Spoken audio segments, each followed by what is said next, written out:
Olá, eu sou Hélio Goldstein e esse é o Papo de Arte, uma série com artistas das mais diferentes áreas, gente que a gente ama mesmo. A cada semana, diretamente do Teatro Sérgio Cardoso, em São Paulo, um novo episódio, um novo perfil, com artistas de primeira, que a Associação Amigos da Arte traz para você.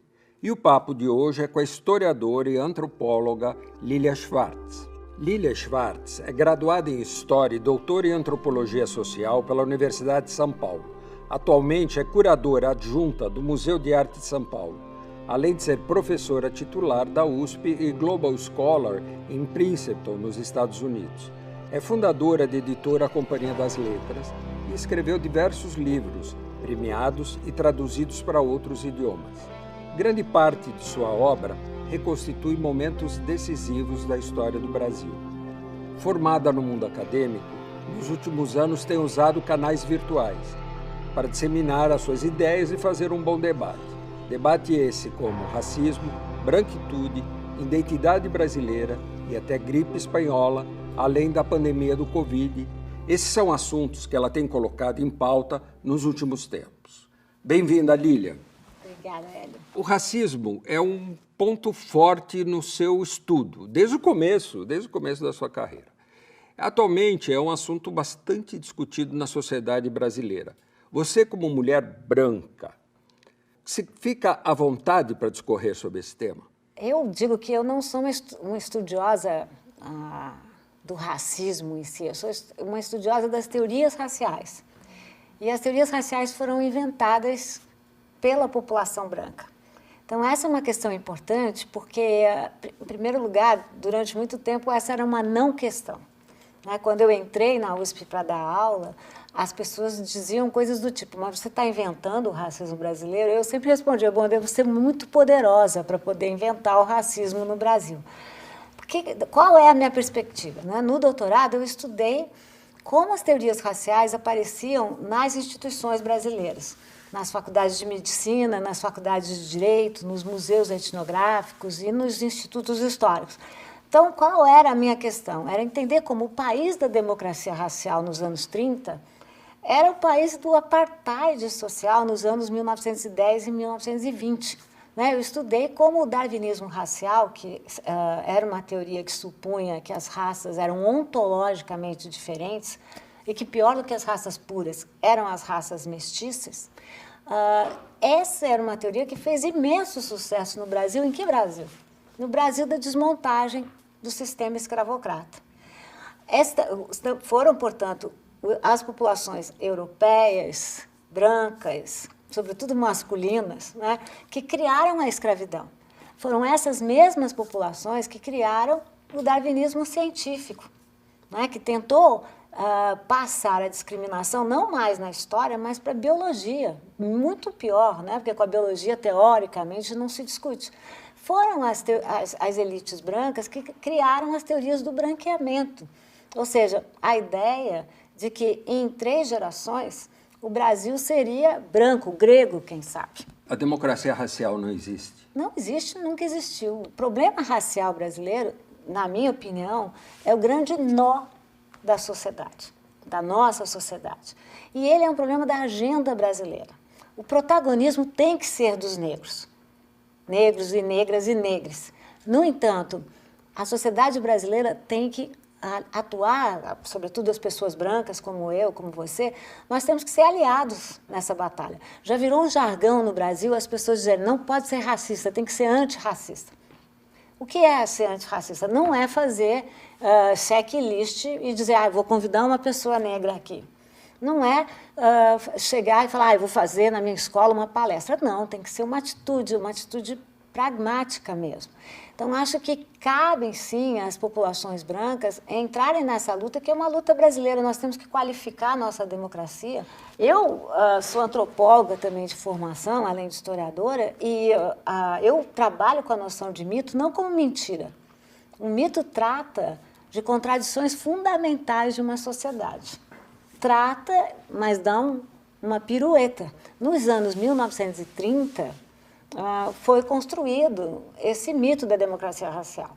Esse foi um mito construído por uma série de intelectuais, mas sobretudo Gilberto Freire, mas foi implementado pelo Estado brasileiro. Casa Grande Senzala foi a bíblia dessa democracia. Junto com o Arthur Ramos, junto com o Donald Pearson, sim, foi.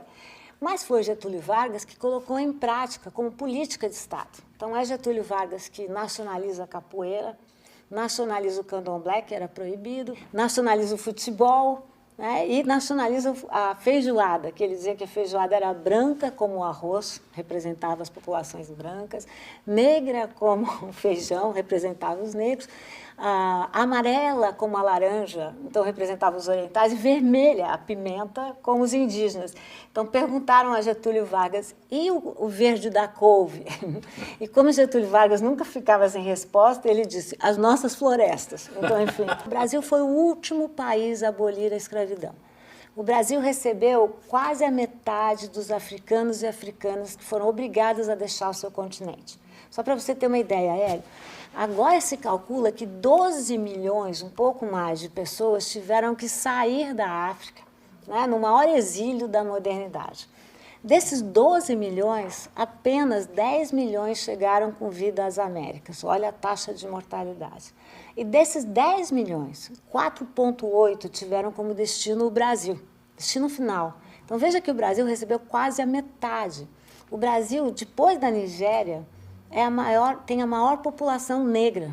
56,4% dos brasileiros são, segundo os critérios do IBGE, pretos ou pardos. Então, Hélio, não dá para dizer que os negros são minoria no Brasil, não são. Mas eles são uma minoria na representação, são maiorias minorizadas. Não dá para ter um país pacífico, né, um melting pot, com esse passado que nós tivemos, com esse legado pesado da escravidão. O Brasil foi o último país a abolir a escravidão. E só o fez com uma lei muito conservadora, com uma linha: não há mais escravos no Brasil. Então, o que é o mito da democracia racial? É uma forma de não falar, não dizer sobre os preconceitos e o racismo, que é estrutural no Brasil. Por quê? Porque ele estrutura todas as nossas relações. Se nós olharmos os comerciais da TV, né? Os comerciais atuais, todos têm negros participando. Isso é um passo importante ou isso é uma resposta superficial ao que você levanta, a questão estrutural? Essa é uma grande questão na nossa sociedade, esse racismo jogado para o outro. Eu sempre conto a pesquisa que nós fizemos na USP, em que isso em 1988, a primeira pergunta era: você tem preconceito racial? E 96% das pessoas disseram não. A segunda era: você conhece alguém que tenha? 99% sim. E a terceira era: se você disse sim, tente descrever o grau de relacionamento que você tem. Hélio, nós não pedimos nomes, nem nada. As pessoas faziam questão de dar o nome. E era tipo assim: a minha avó, o meu namorado. Qual é a conclusão da pesquisa? Que todo brasileiro se sente uma ilha de democracia racial cercada de racistas por todos os lados. Essa é a modalidade presente do mito da democracia racial. E por que isso é um problema? Porque ninguém se sente desconfortável. O que aconteceu em 2020? O Black Lives Matter entrou no Brasil de uma forma muito forte, como já deveria ter entrado muitas vezes. Nós não precisamos de George Floyd, ainda queremos saber quem mandou matar Marielle.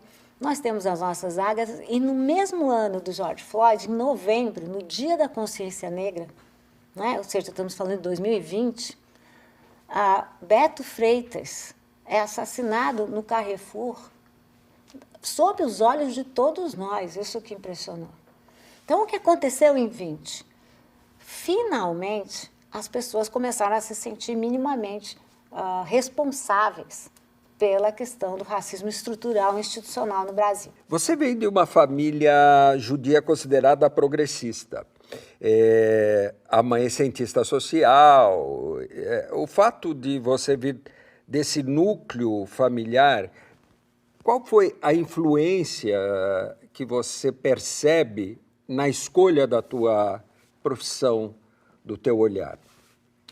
Muito grande, porque eu venho de uma família dos dois lados, né? O lado da minha mãe é uma família italiana que veio para o Brasil imediatamente antes da Segunda Guerra Mundial, então veio com mais posses e tudo mais. Eles moravam em Milão, né? Eu ainda tenho uma grande família na Itália, a família Camerini, e o outro lado, a família Moritz veio, essa já é uma história boa, eles dizem que vieram da França. Eles moravam em Saarbrücken, ou seja, na Alsácia-Lorena, mas os meus avós e meu pai, nós falávamos francês em casa, jamais falamos alemão em casa. Então, a França foi a pátria de opção, né, de adoção, por conta justamente dos rigores do nazismo. Eu tive dois avós que foram historiadores não profissionais. E eu herdei os livros dos meus dois avós, do nono Vitório e do meu avô Armand. Eu cresci com o meu avô Armand me contando histórias do gato Mimichek e do gato Rubitschek, né? Ou seja, o gato russo sempre vencia a batalha com o gato norte-americano. Essas histórias que poucas pessoas ouviam. Eram dois gatos na Guerra Fria e o gato americano era um pouco tapado, eu tenho que reconhecer. O gato russo era bem mais esperto, né? Então é muito interessante você depois, anos depois, adulta, tentar reler as histórias que meu avô Armand contava para mim, né? Ou seja, quais eram as simpatias dele já ficavam muito evidentes. E o meu pai e minha mãe, eles diziam que como nós morávamos no Brasil, que nós tínhamos que nos integrar no Brasil. Então, eles quiseram, por mais que eu viesse de uma família de classe média, eu diria, média alta, eles não quiseram que eu estudasse numa escola privada. Você foi na escola vocacional? Eu estudei na escola vocacional, que também foi fundamental pelas minhas opções como historiadora. Então, eu agradeço demais aos meus pais, que disseram que eu não podia viver num gueto, né? Meu pai francês, né? Muito democrata e tudo mais. Na época, eu não gostei nada disso, não, porque o meu irmão estava numa escola privada, porque minha irmã e eu tinha que fazer escola pública, eu fiquei danada com isso. Agora, eu agradeço demais, porque justamente o vocacional, eu tive amigos que eu não teria se eu estivesse numa escola privada, né? Então, toda a minha formação foi na escola pública, né? Eu fiz USP a vida inteira, fiz o meu mestrado e meu doutorado na escola pública, então eu devo tudo à educação pública no Brasil, que é uma educação, até ser sucateada, como nós estamos vivendo agora, uma educação da maior qualidade, né? Porque você falando do ensino público e principalmente da educação que você teve através do ensino público, parece que estamos em outro país. Né? Parece que estamos... Porque há uma degradação gigantesca do ensino público. Sim. A partir, enfim... acho que podemos até pensar que a partir da ditadura de 64, os instrumentos educacionais começaram a ser desorganizados. Olha, Hélio, eu diria que o Brasil teve 30 anos, se não de uma democracia plena, porque democracia, desde os gregos, é projeto inconcluso, né? Ou seja, a gente pensar a democracia grega, quem não votava? As mulheres, os escravos, os escravizados e os estrangeiros. Então, já não era um projeto em que incluía todo mundo. Mas eu diria que, se não tivermos uma democracia absoluta, tivemos uma democracia bastante plena, desde 88, desde a Constituição Cidadã. Nesses 30 anos, os índices de educação até o ano de 2016 eram muito positivos. O Brasil, mesmo comparado aos seus vizinhos, não coloca uma porção correspondente ao seu PIB na educação. Vamos comparar com a Bolívia, vamos comparar com o Chile. Mas, mesmo assim, nós estávamos correndo atrás do atraso. Esses dados foram muito piorados desde 2016, com a crise econômica, e ainda mais em tempos de governo Jair Bolsonaro, que tem sistematicamente tirado verbas para a educação.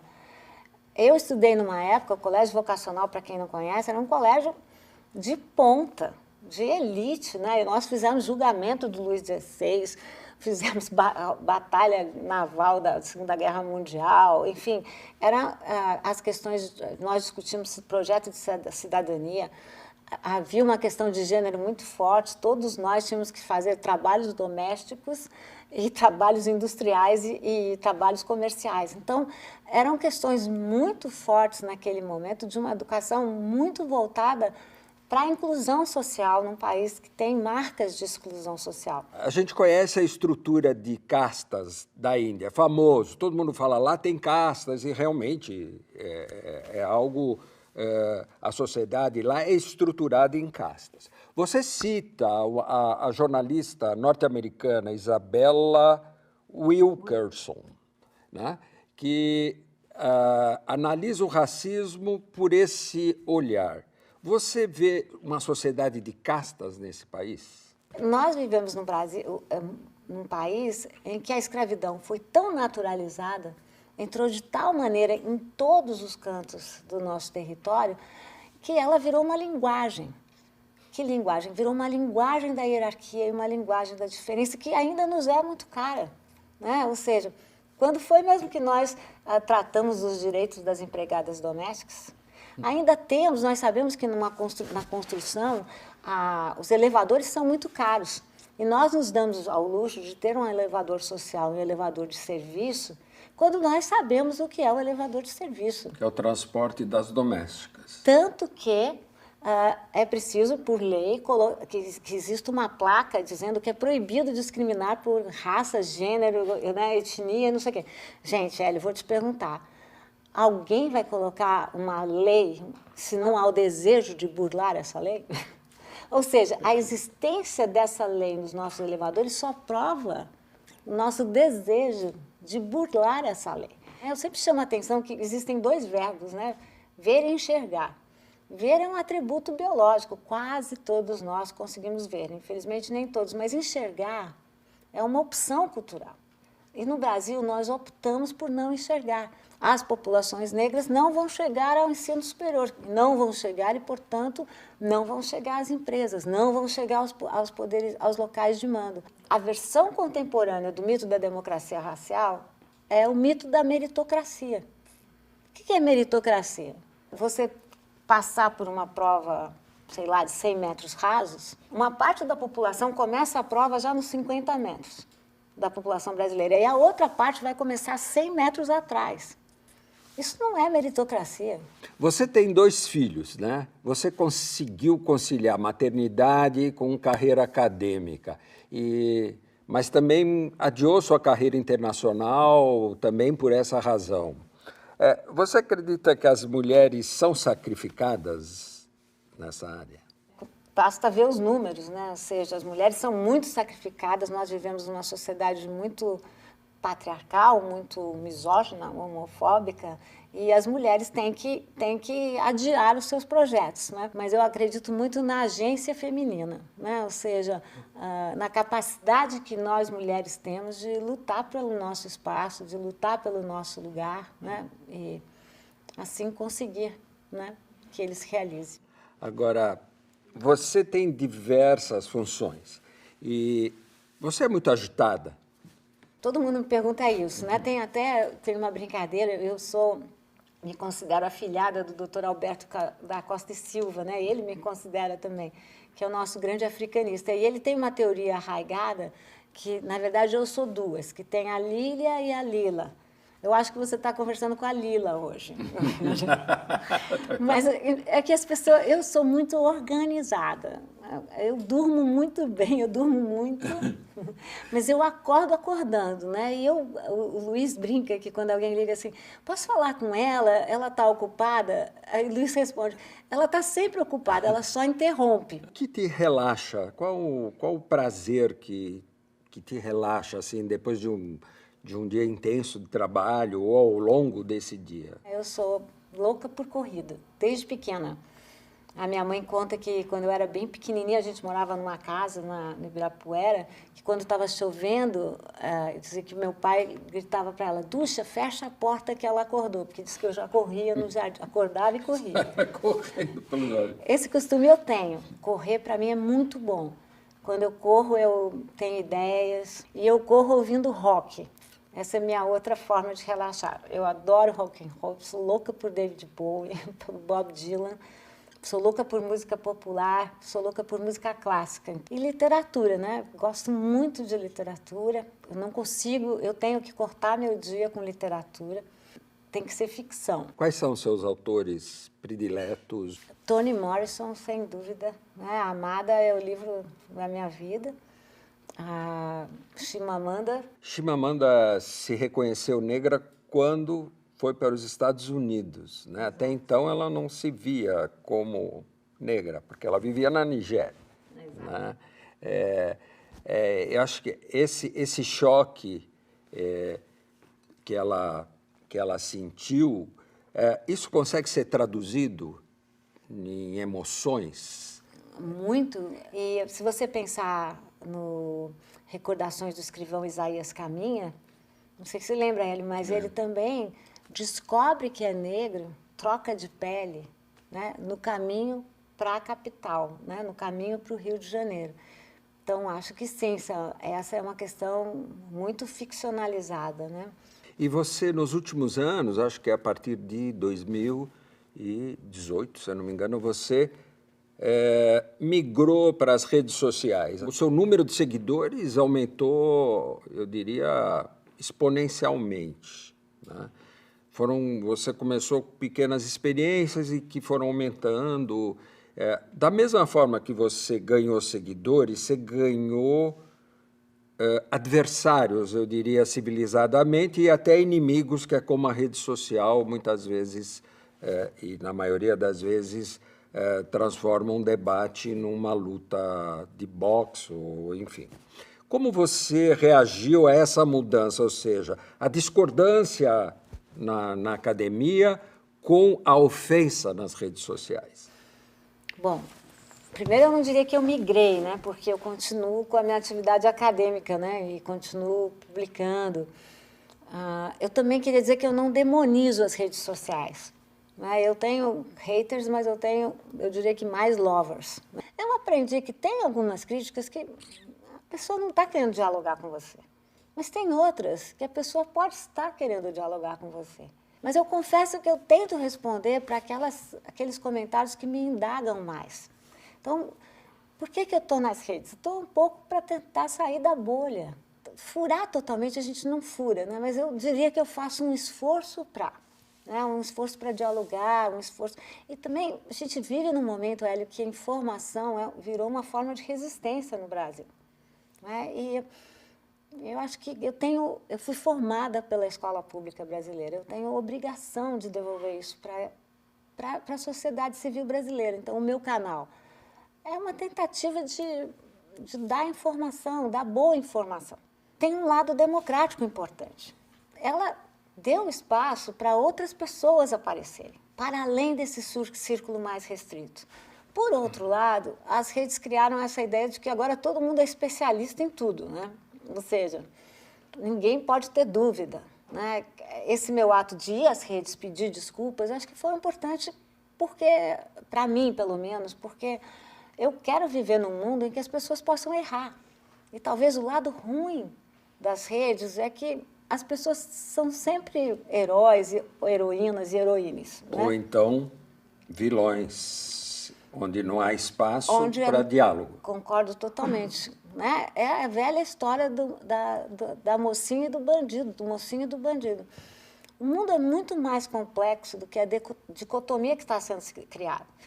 E nós também temos uma realidade, ou seja, desde 2017, né, uma onda retrógrada, né, banhou o mundo.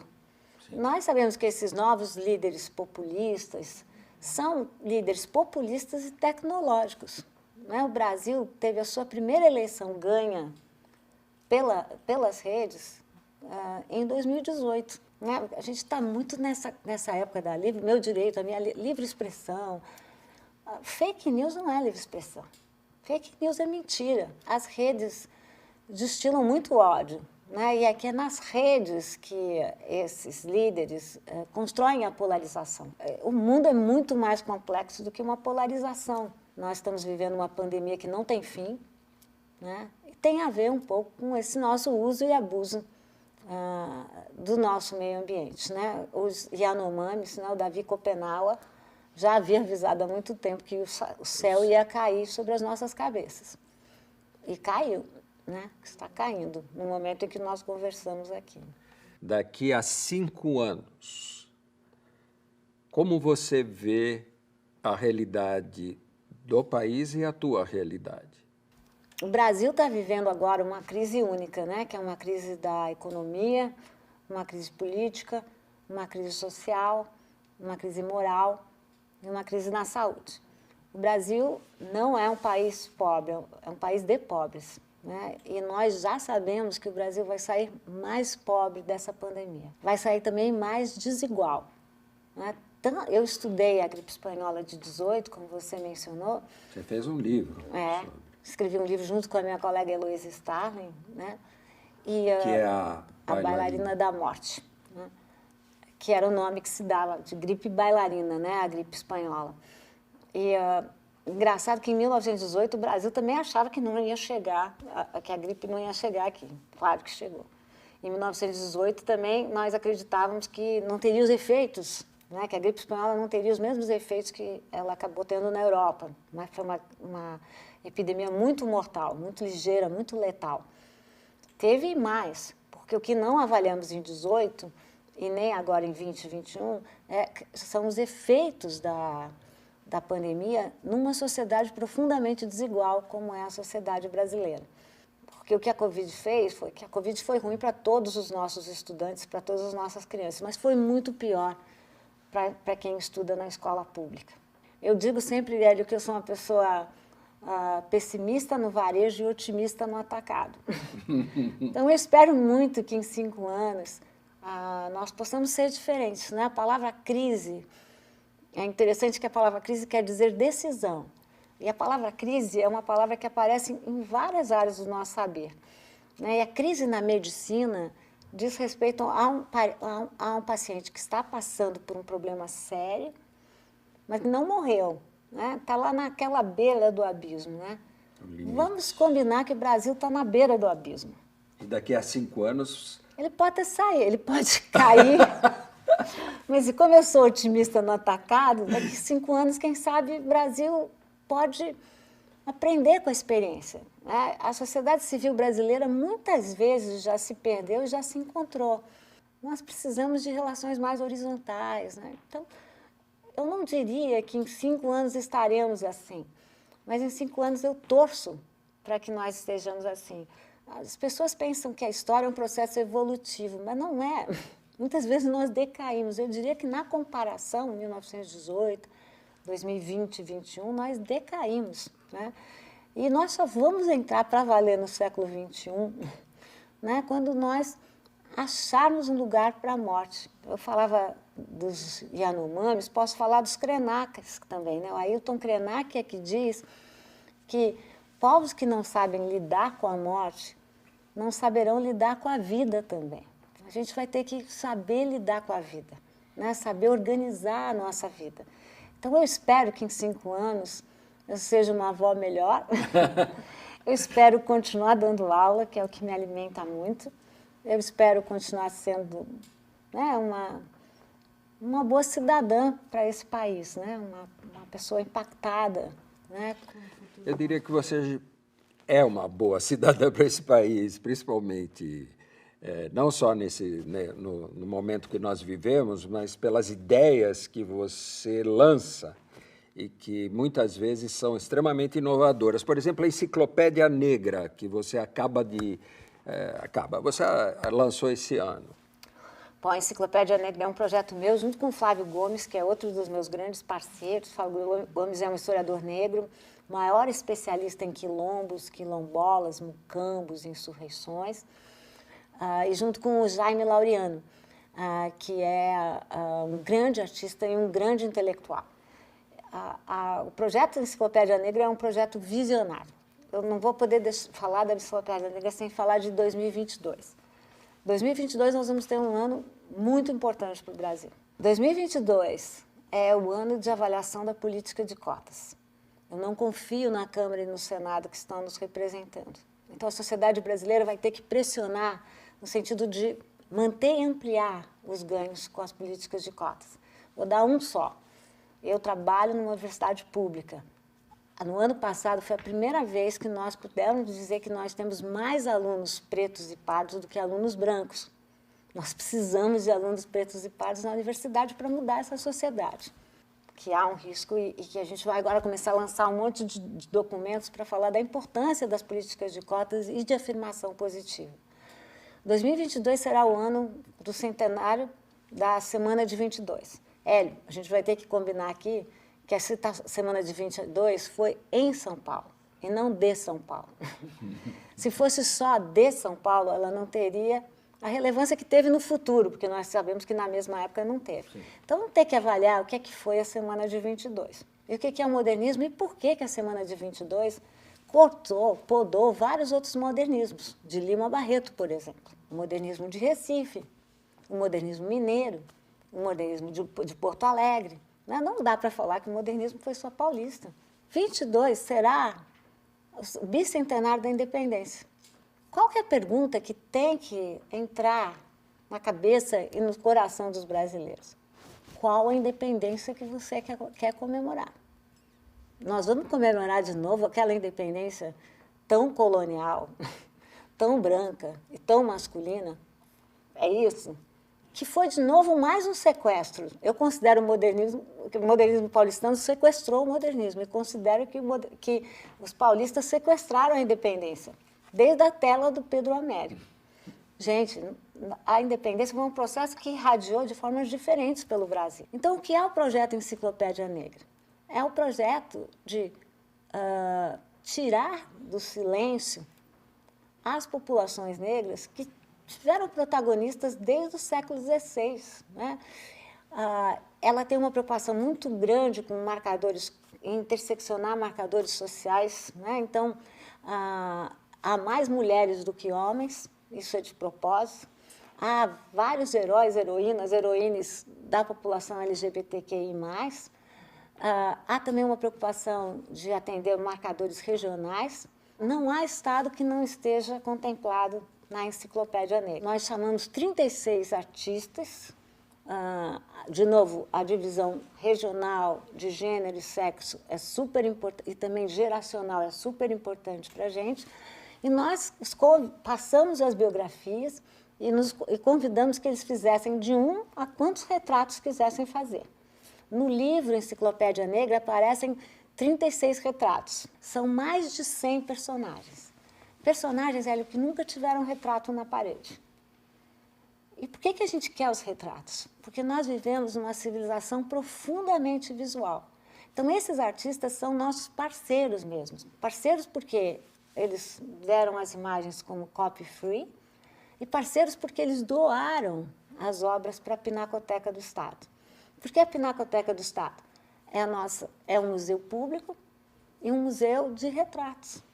E se você for perguntar para o pessoal, que é sensacional, que trabalha na Pinacoteca, existem pouquíssimos retratos feitos por artistas negros, negras e negros. E ainda menos retratos de protagonistas negros, negras e negros, para exposição permanente. Porque também no mundo dos museus são profundamente imperialistas. O que a gente chama de história universal? A história italiana e francesa, história universal da arte. Só francesa e italiana. E a gente chama os outros do quê? A arte negra. A gente joga para uma outra humanidade que não é a nossa. Então, a ideia é justamente mudar. Não há nada mais colonizado do que a nossa imaginação. Então, é um projeto utópico, primeiro, porque ele é um projeto de começo, não é de fim. A ideia é que agora apareçam muitas outras histórias, muitas já estão aparecendo. Música, teatro, série, enfim. E também na exposição, você vai ver, tem artistas já muito renomados, que nem o Dalton Paula, a Sônia Gomes, o Obá, o Arjan, e artistas que estão expondo pela primeira vez. E vou te contar uma coisa boa. Quando nós abrimos o Histórias Afroatlânticas, que os curadores eram o Adriano Pedrosa, o Hélio Menezes, o Ayrton Heráclito e o Tomás Toledo, no MASP e no Instituto Tomé Otaki, bem lembrado, muitos artistas não tinham galeria, conseguiram galeria naquela época. E o mesmo fenômeno está acontecendo agora. Muitos artistas que não estavam nesse mercado, que é um mercado também muito restrito, agora estão. Então, são projetos que essa ideia de inclusão social tem que ser uma febre. E não tem fim. Não tem fim. Assim como não teria fim a nossa conversa, mas nós temos que terminar. Vamos terminar agora. E é com essa conversa enriquecedora que a gente termina mais um Papo de Arte. Até a próxima semana.